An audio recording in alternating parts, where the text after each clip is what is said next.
Como é que fica a situação? O prefeito mantém-se no PSDB e é candidato à reeleição? Não, tranquilo. A candidata à reeleição ela é natural. Nós construímos todo um processo que está acontecendo agora. A candidatura não pode ser personalista. A candidatura é de um grupo, da sociedade, vendo que nós construímos. Quem for no Arnon de Melo vai ver que era só buraco. Hoje as 25 ruas estão calçadas, são 7,5 km de calçada. Agora nós estamos botando LED em todo o Arnon de Melo. Nós estamos colocando agora, terminando uma escola, vai ter um mirante.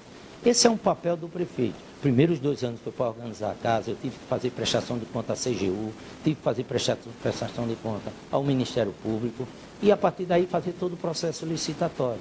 E então a continuação desse projeto é a continuação de uma reeleição do prefeito Rogério Teófilo, mas deixo com bastante clareza. A candidatura do Rogério está posta, é uma candidatura com aval de diversos vereadores, de diversas lideranças políticas, da sociedade, mas com um trabalho sereno, equilibrado, voltado para a sociedade arapiraquense.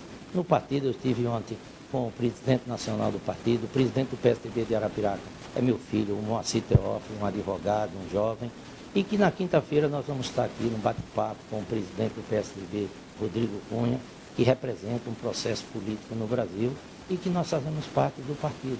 Então, na verdade, que existe um diálogo franco, aberto e sincero, partidário, dentro com servidores e para a política pública na cidade de Arapiraca, Valente. Como pré-candidato, vice ainda não tem?